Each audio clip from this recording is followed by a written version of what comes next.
Assalamualaikum warahmatullahi wabarakatuh. Anak-anakku dimanapun kalian berada, bangun dan wujudkan mimpi kalian atau orang lain akan memperkerjakan kalian untuk membangun mimpi mereka.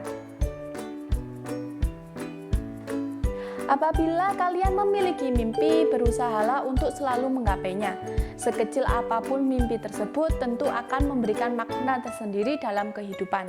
Maka jangan pernah menyerah untuk memperjuangkan mimpi kalian.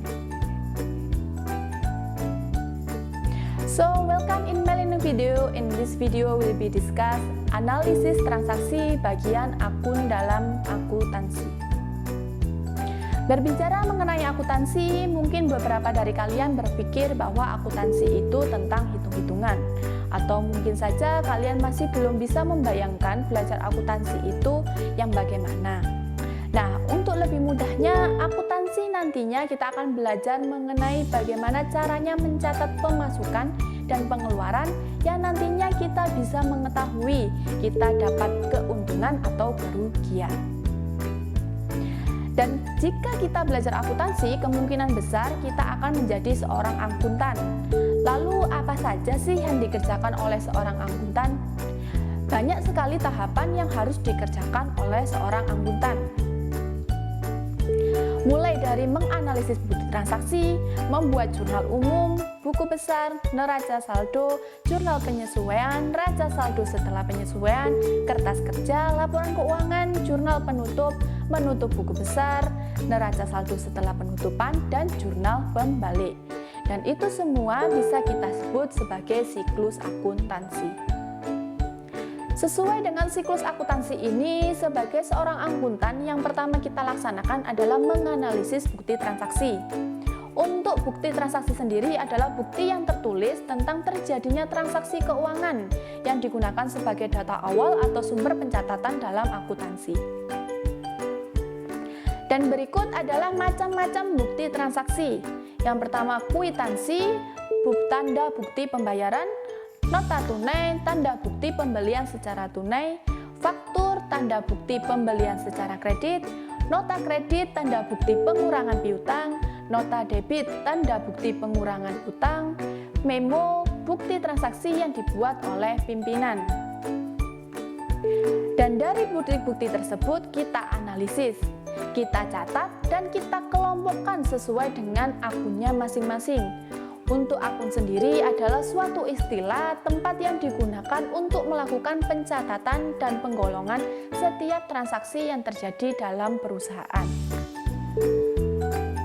Dalam akuntansi ada dua jenis akun, yakni yang pertama adalah akun real atau akun neraca, meliputi kelompok akun aset, liabilitas, dan ekuitas.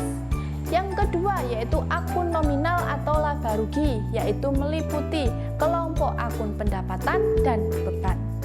Nah, ada angka 1 sampai dengan 5 yang terdapat pada masing-masing kelompok akun merupakan penomoran kelompok akun dengan kode numeral berurutan. Oke, seperti yang saya jelaskan tadi, dalam akuntansi terdapat dua jenis akun, yakni yang pertama adalah akun real atau akun neraca, meliputi kelompok akun aset, yakni harta yang terdapat dan digunakan dalam kegiatan perusahaan. Yang kedua yaitu liabilitas, kewajiban perusahaan yang harus dilunasi pada waktu tertentu. Dan yang terakhir adalah ekuitas, hak pemilik atas harta perusahaan setelah dikurangi kewajiban. Yang kedua yaitu akun nominal atau laba rugi, meliputi kelompok akun pendapatan, yakni keuntungan yang diperoleh perusahaan dari kegiatan operasional maupun non-operasional, dan beban yang muncul karena kegiatan operasional perusahaan. Dan tiap kelompok akun masih ada ratusan akun lagi yang tergabung ke dalam 5 akun tersebut yang digunakan dalam akuntansi. Dan yang kita pelajari terlebih dahulu hanya sebagian kecil dari akun tersebut. Dalam aset masih terbagi dalam beberapa kelompok lagi, yakni kelompok aset lancar dan kelompok aset tetap. Aset lancar adalah harta perusahaan yang biasanya habis dipakai kurang dari 1 tahun. Di antaranya kas, piutang usaha, perlengkapan, sewa dibayar di muka, asuransi dibayar di muka, iklan dibayar di muka.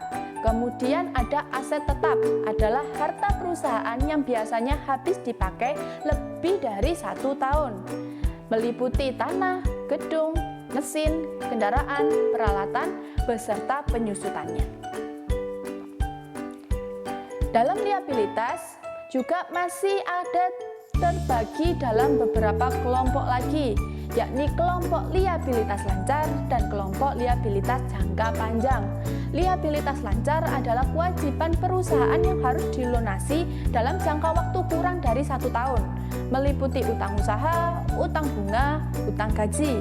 Kemudian liabilitas jangka panjang adalah kewajiban perusahaan yang harus dilunasi dalam jangka waktu lebih dari 1 tahun, meliputi utang bank.